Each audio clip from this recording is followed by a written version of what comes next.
wants to do in the church. You know, I want to go back and look, if you would, with me to Luke chapter 5. And I preached on this a couple of weeks back, but I just want to remind us, as you're taking this step and you're moving forward, I want to remind you, as Peter did, it says that one day Jesus was standing by the Sea of Galilee, and the people were crowding around him.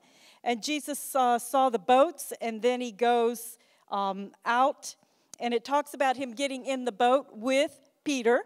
And he looks at Peter, and he turns around, and he says, I want you to go out deeper and fish. And Peter gives him the response, if you remember, he says, but Lord, Master, we fished all night. There's nothing. We've come up with little. Look what we can do, basically, is what he was saying. Look what we can do. We have no catch. And you may be here tonight, and you may feel, been here, done that, or, you know, I've tried, or maybe I've never tried and done this before, but I've not been very effective with reaching out to people. You know, what in the world am I even doing here tonight? And the Lord's saying to you, you're here because the Master has called.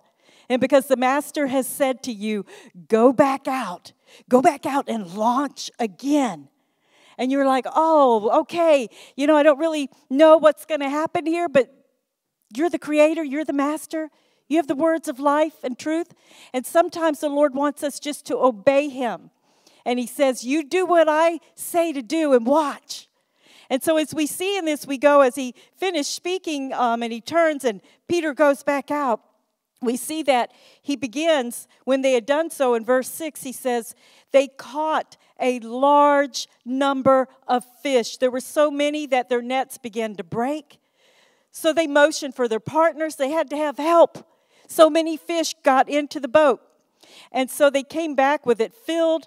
And we see that when Peter sees this, he falls on his knees. Why? Because he is humbled. Because this is why God wants us to be. He wants us to live in that place of humility. That place of, I don't have anything. I've got nothing really to bring. You're the Master. You have the words of life and truth. And at your bidding, you want me to go back out. And when he goes back out, the nets were so full, they're about to break. The boat about to sink. What does that imply? They're fish. But what I love about the story is, did Peter catch those fish? Not really. He obeyed the Lord, and he went forth, and he did all that God asked him to do. But I don't think Peter really pulled in a fish himself. The fish jumped into the net. The fish filled the nets. And as you're going out, I want you to know that Jesus is saying, I'm going to fill your nets. Don't doubt me. Don't fear me. I'm going to fill the nets, because the fish jumped in, and you don't get to pick what kind of fish. But there are going to be a lot of fish coming into these groups. They're going to be people that you haven't even met. I met somebody today. I was with my daughter having coffee. And I'm not going to go into the long discussion we had. I saw her face when she pulled up, and it was like, Mom's at it again. But it's like, you know, all I had to do was say hello to a lady at a coffee shop. And all I had to do was engage a little bit in her world and her and mine. And before I know it, she came back out to my table with questions for me. And it was quite a lengthy conversation. But, you know, I want you to know, God will bring the fish to you. You just have to be willing. Don't look in the boats that you've looked at before. Don't look at anything except for the Father's voice. It's a new day. It's a new command. Throw them on the other side. What that implies, it doesn't mean he had to throw. Peter didn't have to go to another lake. He didn't have to go to get a different boat. All he had to do was just simply maneuver a little bit. Do it this way. Do it this way. And then the Lord brought the harvest. And you know, as Pastor Jamie talked about in it, I don't want to skip this verse. He says to Peter, after he falls on his knees, he says, he looks at him and he says, don't be afraid. Why would Peter be afraid? He was in awe of who God was and what God did. And we don't have to fear. God may load your boat. He may just load your boat. Don't be afraid. Some of you, you've never done this before. We've got some veterans here, and we thank God for them. They'll be the ones you'll want to run to when you have questions. But don't be afraid. The Lord's telling you that He's got you. He's got this. And when we talked, Pastor Jamie preached last week when he talked about in John, and he talked about the little boy bringing his loaves and his fishes. And he didn't have much, and he brings them. And he brings them to the master. And it was so neat how the master took that and multiplied it, blew the disciples' minds. They didn't even have the faith for what God was going to do. But that little boy did. And we want to be like that little boy. Here you go. I don't have a whole lot. I don't have much. I'm not even, I don't even know where this will go and how this will multiply. And you may feel this, like I don't know what I'm going to say, what I'm going to do, how I'm going to do this if new people come. And the Lord's saying, I got you. I got you. I will multiply. I think when they went back out with those baskets, what was neat to me in that story is the fact that there were 12 baskets left over. There were multiplied. Anything that Jesus touches, He multiplies. Anything that the Lord does, He sets on fire. When the Lord multiplies and brings the miracle, He multiplies the fish. He multiplies the bread. And can you see those disciples as they were, handing it back out? They didn't go out there with their basket and, they got halfway into the crowd and rubbed the little fish and boom, they're back in the basket. No, as Pastor Jamie brought out, they went back. They went to the master again, and they got fresh bread, fresh fish. They took it back out. That's what you're going to do this year. You're going to go back to the master. I'm going to go back to the master. I'm going to fall on my face and on my knees, and I'm going to ask for fresh bread and fish. And when He touches what we give to Him, the little we give to Him, He will multiply it. He will fill your baskets. You will be full. But what I love about it is that you're not filling up just for yourself. You're filling up so that you can go give it away, so you can give it to others. That's what we're designed for. The Lord has special people just for you. I won't reach them. You know why? God's not bringing them my way. You know why? Because I'm not you. Pastor Jamie's not you. Pastor Jason's not you. You have exactly what the person needs that's coming your way. So I want you to believe in the goodness of God. Don't be afraid. Pastor Jamie.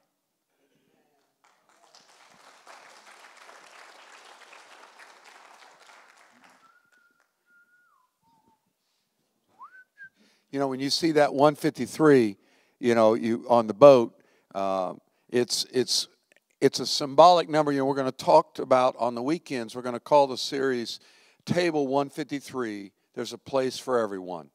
And so the 153 is kind of the common thread between the DVD series, which is called Let's Fish, and our weekend series. We always do it this way for those that are newer and hosting, is we do a DVD series that coincides with, but it's not redundant to what we're doing on the weekends. And so we're going to talk about Table 153 on Sunday, and it'll mean hopefully more to you. But that number is significant because, it's in the end of John. We looked at the boy giving his lunch to Jesus in chapter 6, but chapter 21 is where Peter has another experience like the one Pastor Kim was talking about in the beginning of his life of following Christ, is when he caught the great group of fish that had helped him bring them in. By the end of Christ's life and then resurrection, he has a re-encounter, if you will, with Jesus, and it has to do with fish all over again. But there were 153 this time. They count them. It's a symbolic number, and it speaks of the Lord's multiplication, but it also is a number of restoration. And we're going to talk more about that, but we're going to see people come to the table at your home, condo, wherever you're going to meet. I want you to think of it as a table that you've invited people to come to, and you may literally meet around a table. Whether it's 3 or 5 or 10, doesn't matter. To some of you, to have 2, 3 people show up, that's an abundance. Celebrate that. That's how many more than what you had before. What's the mathematics, someone that can do math well? If you didn't have a group and you went from 0 to 5, what percent increase is that? Math people, don't guess if you're not a math person. 500% increase? Is that right? Okay. I wouldn't have known. Is that what you said, Deborah? I'm accepted. Are you a math person or you just guessed? You thought. Good. Oh, man. I'm impressed. 500%. So don't let the enemy do the trick on you of comparing or feeling like, well, I'm not successful because I don't have. No, it's just be faithful.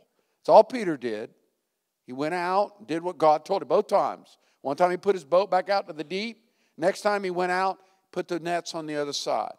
So, and we're learning that. It's a little principle, but we learned it at the prayer night because we've been doing prayer on Thursday nights for a year, once a month, and have had minimal attendance.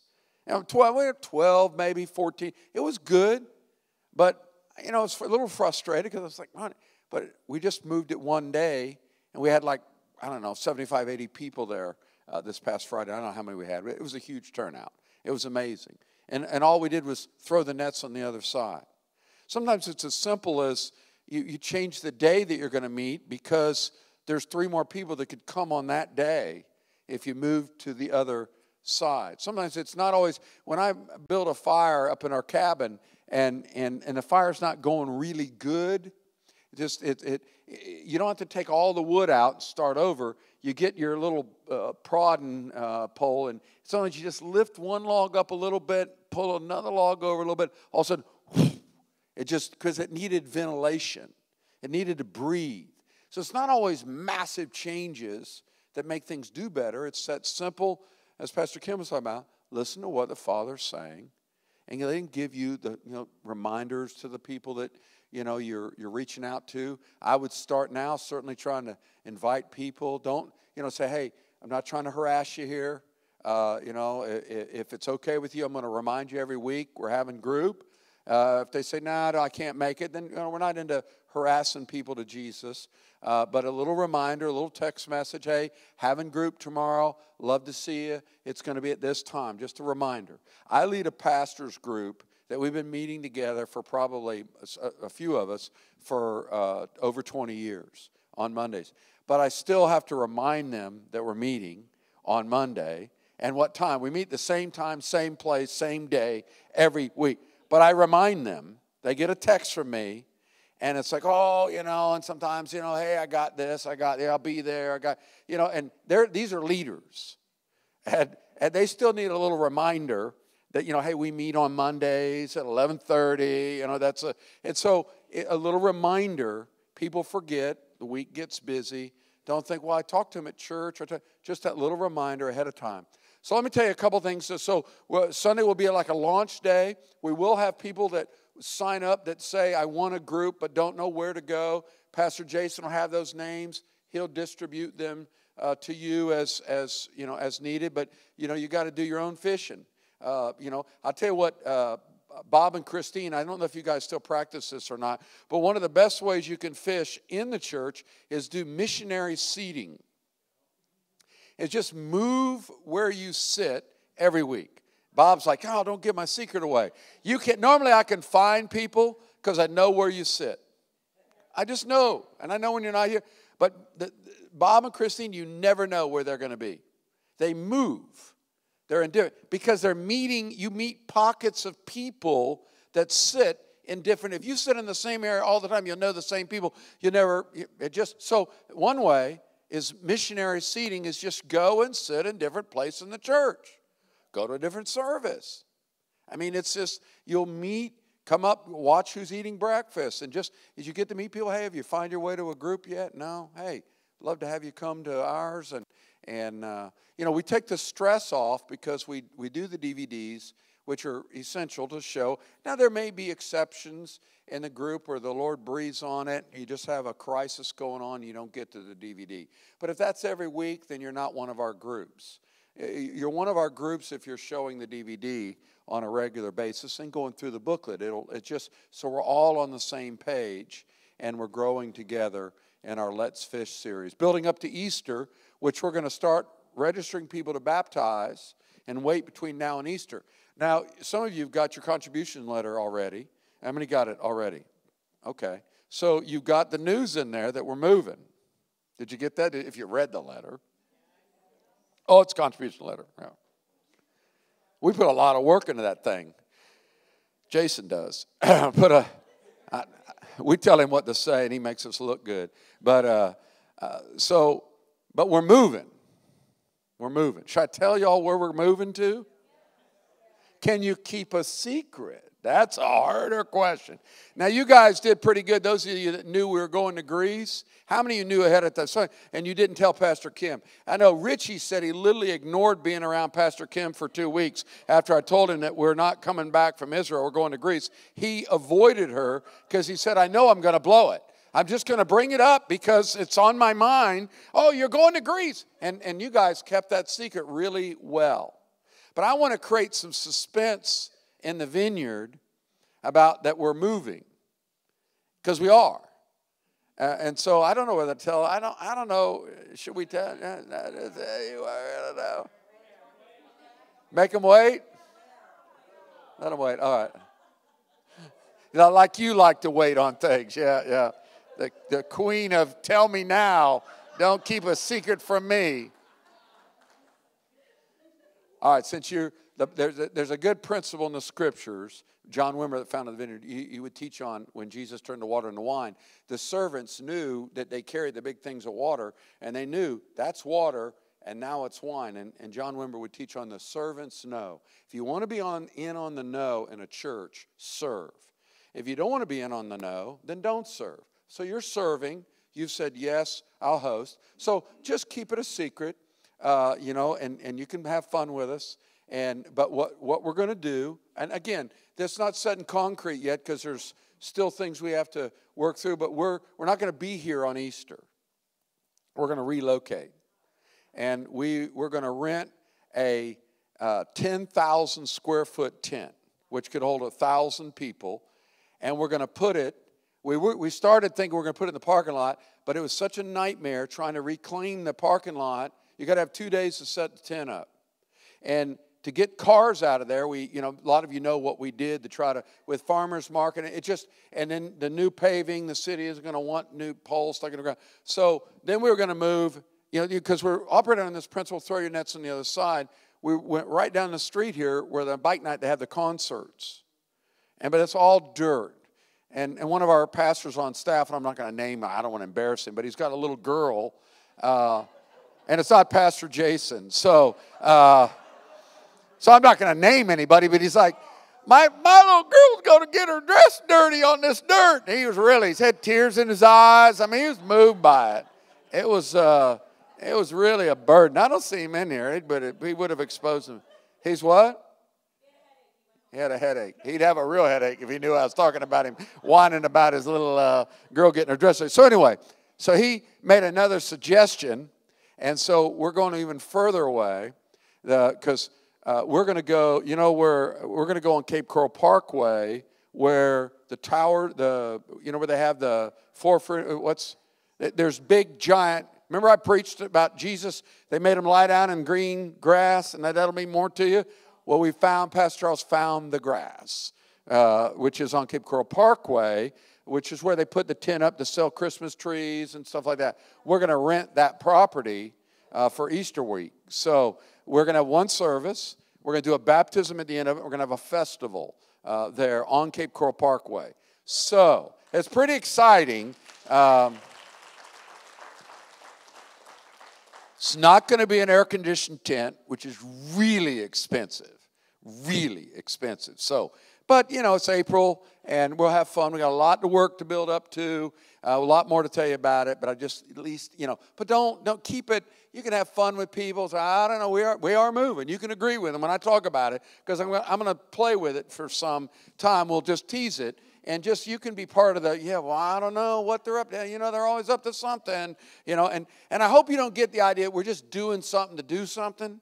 I hope you know better about us. We've sought the Lord and prayed about it and asking God. We just felt like this Easter, we're to do something radically different. And so we're doing something different with our groups. We're going to throw the net on the other side, and we're going to go to Cape Coral Parkway, which is about 10,000 people a day drive by there.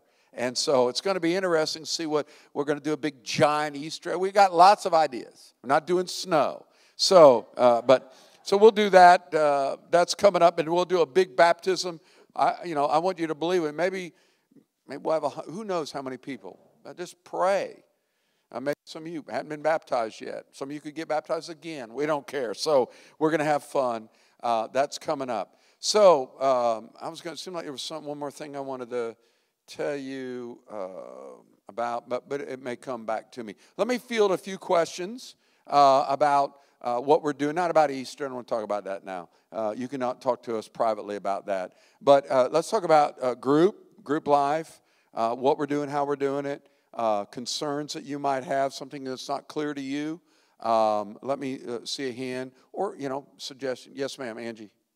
For the people who are successful in finding people that aren't coming to this church to join. Are or are not. Are not currently coming to church. Right. Can we turn in their addresses and the church send like a welcome to our small group, welcome to our community? I honestly didn't follow you. So for new people who've never been to Vineyard. Right. Coming to the new group. Coming that came to somebody's group. Okay. Can we share their name and addresses and send like a welcome to the Vineyard small group letters? I think that's, as long as the group leader would feel it was appropriate. If it's somebody that's really wanting anonymity, is that the right word? What's the word? Anonymity? Yeah, being under the radar. But I think that's a great idea. Did y'all follow that? If you got someone new in your group, because I thought it was a great question. They asked me, can we invite people that don't go to this church? Yes, we're not trying to recruit from other churches. If that happens, that's okay. We're not turning people away. But we're trying to attract people that aren't in a church presently, or they're not in a church they're being fed spiritually. They're in a fringe. Anyway, we want to reach those that are on that wall over there that are far from God, that are prodigals, that are away, that are disconnected, and just you'd be surprised the people that that are going through a hard time in their life. And Pastor Kim led a lady to Jesus on Sunday right here that's going through a health crisis, and it made them seek out the church, and someone in the church went fishing and brought them and brought them here for prayer and got prayer, and she got the leader to Jesus. And so sometimes those bumps in the road in people's lives they're much more open. We talk about that in the series of Let's Fish, but it's seasons of life. People, not always bad things, sometimes having a new baby. People are rocked by that, or going through a new marriage, or they just moved down here. They really haven't met anybody yet. So those are good seasons of life, as well as the crises, to say, hey, why don't you come hang out with us? We're meeting and having a little get-together at our house and watching a DVD from our church. Okay, what else? Any other questions, comments? I'd like to hear something that's not clear to you, you're not sure about. Go ahead. We're going to start, Sunday will be like the launch day, and then that following week. So the 3rd, which is this Sunday, Super Bowl Sunday, which is nothing compared to what we're doing. That's Super Bowl Sunday. But then the next week, if some reason, technically you can't make it happen, then you do it the next week. But hopefully all the groups that can are going to start the week after, the Monday, starting Monday. Some may meet on Sunday. Sunday night's a great, my in-laws go to a group and have for years up in South Carolina. They go on Sunday evening. And so sometimes you changing the night, if you're not doing well, those of you that have been around for a while, sometimes change the night. Do something different. As long as a few people that come can do it, but move the time. Offer something to eat. Don't bankrupt yourself. Make a pot of soup and some sandwiches and say, hey, come on over and eat with us. Food brings people. It just does. Okay, what else? Questions? Concerns? Things aren't clear. Okay, go Jamie first, then we'll go over to you. For any of the new group hosts, is there any old worship DVDs that they can use? That's a great question. You got a good answer to it? Zach, you got a good answer to that?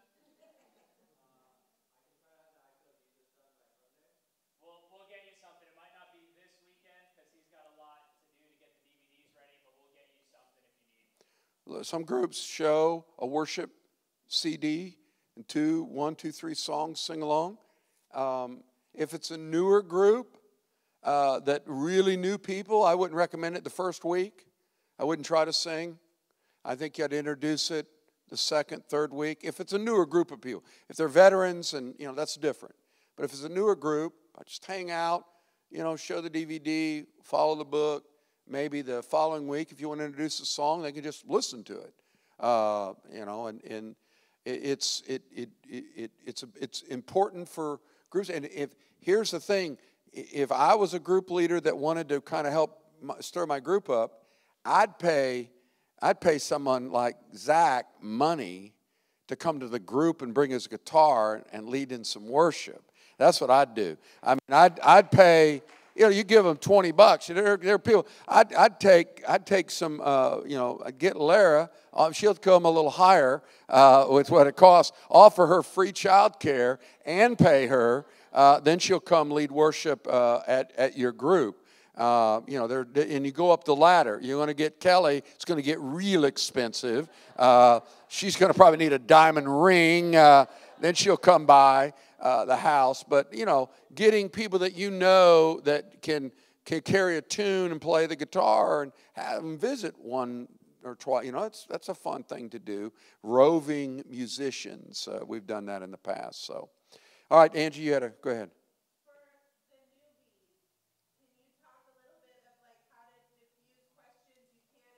Sure. Good. Sure. If it's something somebody asks that you don't, and again, there's self-guided questions in the book, but someone may get off course and ask something that's and you just say, that's really over my pay grade. And I really don't, but I'll be glad to do a little research on it, and I'll get back to you. But let's stay focused on kind of what we're walking through here in the group and bring it back. So I'm putting people off, but it's being honest. That's a hard question. That's a difficult question. And don't be afraid to say that. I'm not really sure on the answer to that, but we can talk more about that after group or next week, or I'll do a little research. And one of the things we teach our hosts is that it's okay to call foul. Now, rarely will you have to do it, but sometimes people might get off on inappropriate conversation, and you just call timeout and say, that's just not really appropriate conversation for the group right now. I'll be glad to talk to you afterwards. And you just call timeout. But that's rare that you're going to have to deal with concerns like that. But don't feel like you're not a Bible teacher, and we're not asking you to be a pastor. We're just asking you to be a host. And if you sense somebody is either really, again, they may ask you a confidential question that's over your head. And again, you say, that's really above my pay grade. And they may think, boy, they don't pay you much at the vineyard, and they don't. So you're a volunteer, VN Vineyard. So, but you can say, I'd be glad to talk to one of the pastors that could point you to maybe some counseling. You don't have to be anybody's counselor. I'm nobody's counselor. I point them to other people, and that can do that with gifting and grace, and so. Yeah, disarm it. But again, it's the exception, not the rule. I know it's the fear that people are going to ask you really hard, tough Bible questions. And again, just say, good question. That's over my pay grade, or over my, and don't be intimidated by that. But let's come back to what do you think Jesus is saying to you about this? And come back to what the guidebook. And again, guidebooks are only there to suggest you may only get through 2 of the questions and have good, deep conversation. Be happy. The goal isn't that you got through every question. The goal is you had some honest, deep conversation and application of what we taught on. That's the goal. That people were honest. They talked about what it's doing in their life, or how they struggle with that, or it's not about, well, I got through all the questions, and it's don't be mechanical with it. It's a guide to help you along the way of just saying, what do you think about this? And if you get someone that's dominating the group, it's easy to just say, okay, someone else that hasn't answered yet. But you never make anybody talk that doesn't want to talk. Hey, you haven't said anything. Why don't you give an answer? Don't do that. And you don't ask people to pray that you don't know ahead of time would be comfortable praying in public. Ask them in private. Hey, is it okay if I call on you to say, oh, no. No. Then don't call on them. So don't, hey, Bob, lead us in prayer. That's the last group Bob will be at. If he doesn't, don't put people on the spot. Just let them, it's be comfortable and you don't have to model intercessory prayer in a group where you pray for 20, just keep your prayers short, simple, invite the Holy Spirit, thank God for being there. And then when there's needs in the group, pray for them. Say, hey, we want to pray right. It's okay, we pray right now. And one of the things when you're gathering prayer needs in a group, it's all right to pray for Aunt Sally that lives in Alaska. But what are any needs in the group here? Anybody got something that's really, it's a mountain in front of you right now, and you need some prayer for that. And instead of going around the group asking for prayer, start with one or one that you know of. Hey, Eric, I know you got a challenge going on, whatever. I'm just making this up. I know you got a challenge, you got a job opportunity. I know you're praying. I think we should pray for Eric in this job opportunity. Let's just get started. Or sometimes the best thing you can do as a group leader is say, hey guys, would you pray for me tonight? That's one of the hardest things group hosts to do, is be the first one to get prayer. Honey, go ahead. You were going to say that? So, sometimes you be the model. If nobody's saying anything, what about you? Have something, hey, could you guys pray for me? And just come lay hands on me. I'm whatever. So, vulnerability is a big piece of being just open, real people. We're all in need, struggling. Okay. Anything else? Yes. Great question. Don't wear people out. Okay, there's no set rule, but I like our group. I rarely ever go past an hour and a half. Rarely, and if it is, we've been talking afterwards and we're just hanging out. I think anything an hour and 15 minutes to an hour is plenty. And if you're an early morning person and you got to get up and you got somebody in your group jacked up on coffee and they want to talk, say, guys, you're welcome to go out in the driveway and finish the conversation, but I've got to go to bed. And go to bed. Don't leave them in the house, but put them outside. And but if you consistently go 2 hours in your group, you'll burn people out, and they're not, it's too long. It's too long. I'd say an hour and a half max for group time. Now, again, there's exceptions. The Lord was breathing on it. It's always better to, what? What are you saying? You happy with that? You guys go. You're the exceptions. But you have built towards that. You didn't start there. You've built community and fellowship. And, I thought they were just such a great example when members of their group moved. I watched them over here, and you had a handful of people, probably 15 people gathered around them weeping over Danya and Shannon moving. And it was just a testimony to, you spent a long time developing that. So there are exceptions. I'd rather have the exception than come out of the block and run a 2-hour group the first night. People are burnt out and they're tired. Keep it short, really good, something they want to come back for. And again, there's exceptions. The Lord's breathing and someone's really, it's a great discussion. You can sense it's going on. Let it happen, but don't prolong it. Keep it going. You don't have to rush, but keep it going. Hour and a half. That's my, again, we keep there will be no teaching over 21 minutes. So, 18 to 21 is how long the DVDs will be. So that's, it's not, we purposely do that. When we first started doing groups, 40 minutes all day long. Because I can talk a long time. And so we learn. It's killing the discussion time.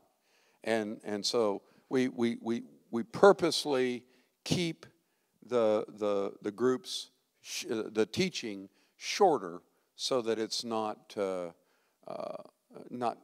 wearing people out. And we didn't shoot it knowing the youth are going to be watching it. So I'm just praying that God will make that. They have two. I don't know why they're not here tonight. The students that are leading groups. Did they not get invited? Anyway, They had plans? Okay. I'd be happy to celebrate them. I'm so excited. Our students are going high school or going back into homes. And if you know anything about our history and our student ministry, it's always thrived from the homes. And from the home and growing and getting momentum, building leadership, then coming and having a larger gathering.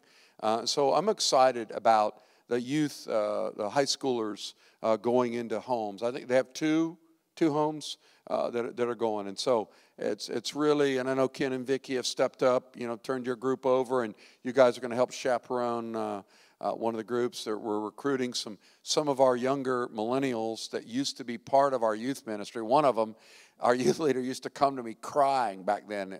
Aunt Neil was the youth leader. She's crying. I said, "What's the matter?" She said, Angelica.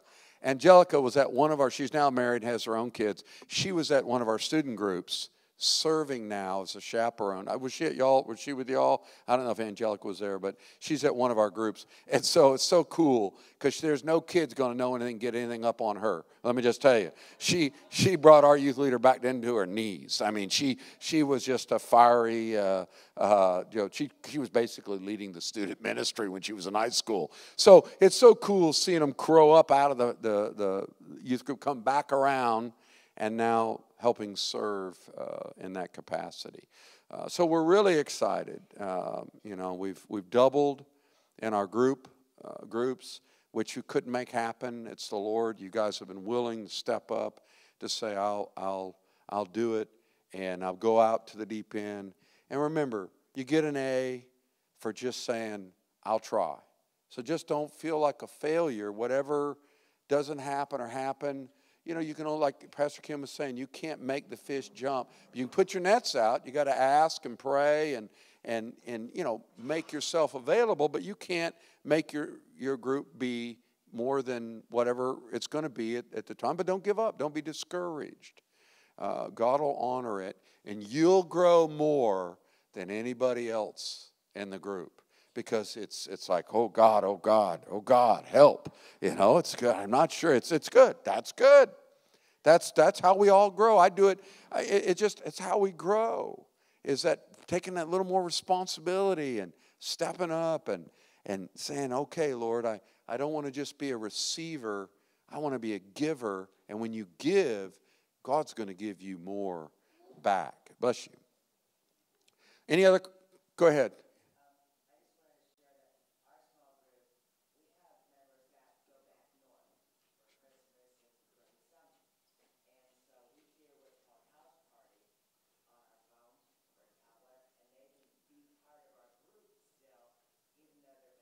Sure. We've had people over the years that Skype into groups that are out of town. And my group that I'm part of is not smart enough technologically to make that happen. We're happy to get the DVD playing. We finally bought a new DVD because every week we just couldn't get the doggone thing working. And so there are different strengths that groups have, and different expertise. So, that's true. It's got an airline pilot and a retired airline pilot, and he got in there, couldn't get the thing going. And so, we're smart people, but just not technical in that area.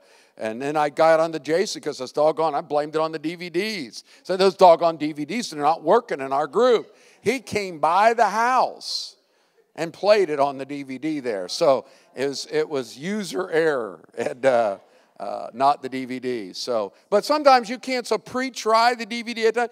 We're not. We burn them ourselves. We burn them ourselves. Is that true? Anyway, so we try to spot check them, but double check. Make sure it's working before your group. Let me just try it and practice, and so that you can actually get it turned on and let it work.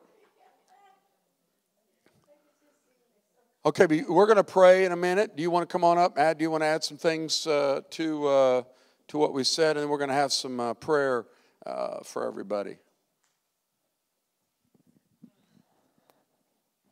I'm really excited for this, for y'all.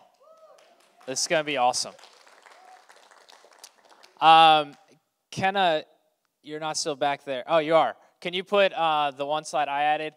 This is my phone number and email. So if you don't have it, it'll appear soon. Write it down. Because I want to make sure that you have my info. If you have any questions, need help with anything, you are always free to get in touch with me. Tonight, you will get an email from me. If you don't, that means I don't have your email address. But we regularly send out emails and post on a small group post Facebook, which is Facebook's hard for me to add people to, so I'm going to put a link to it. So if you're not getting emails, make sure you send me your email address, and I will get this stuff to you. Join the Facebook group. It's a good way to stay up. This is the difference between her generation and ours. After you're writing it down, she's smart enough to take a picture of it. If you didn't think of that, then you're over 30. I'm just telling you. I have some business cards if a few of you need You're those. really old. You want a business card.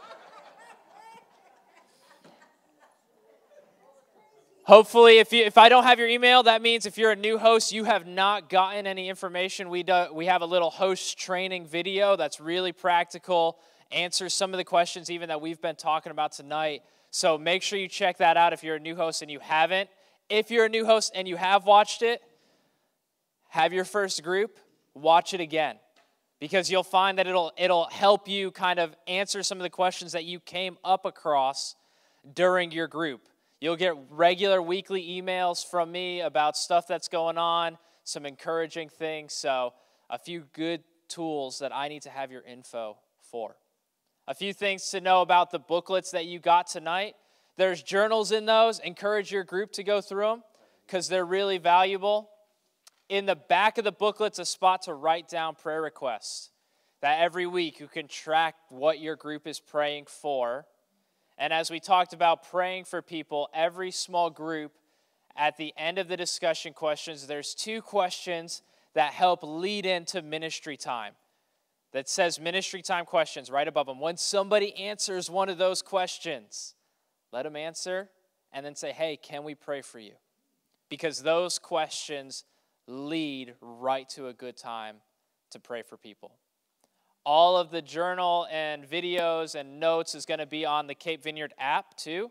So if somebody misses a week of group, they can still stay caught up with your small group. So encourage them to find that stuff on the app and to be in the loop.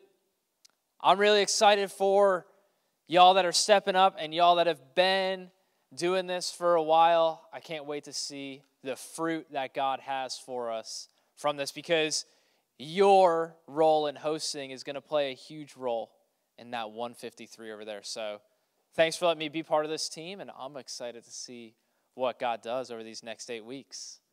Yeah, good. Thank you, Jace. Those booklets, I'm telling you, you can go anywhere online, whatever, try to buy a small group of 2. You won't find anything any better. Zach did a great, he produced the cover. He did just a great job on that. Pastor Jason did the inside, laid it out, did the journal. Their jobs are to make us look good, and they do a good job doing it. We just did the teaching, and so I'm really proud of the material. It's just good stuff. It's not something you're going to hand to people, and it's kind of rinky-dink.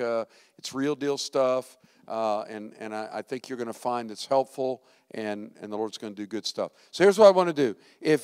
Now you may have done it in another church. That's okay. But we're starting over here. So if you've not led or hosted a group in our church before, I want you to stand up where you are. This is your first time in this church hosting a small group. Okay. Come on, let's give them a hand. Honey, come on up. Kim. Come on. Stay up, stay up, stay up. Okay. So, that's exciting. You stepped out. I don't know some of your names, only a couple, but that's okay. I learned them tonight. That's okay. That's exciting. Because, we trust the Holy Spirit, and we prayed a lot about this, and we pray for laborers. Your answers to our prayers. I know some of you were pushed out of the boat, out of your group. you hate your former group leader, and they pushed you out, and you're swimming now. And you said bad things to them. The Lord will forgive you, but you were pushed out of the boat. And that's exciting for those of you old-timers that got them out of the nest. What a win. What a win for you. You know, that's just huge. That you'll see, you know, one of the things I look back, that I know I look back there and see Will and Melody, but Melody got pushed out of the boat by our daughter, Casey, who was her first group leader. How many years ago was that, Melody? And it was BW, before Will. It was before Will, not BC, BW. But you know, now you're pushing. Have you pushed somebody out of your boat?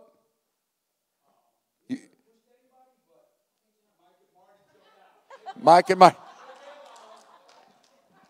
They jumped out. Like Peter. Peter jumped out to go to Jesus. Come on.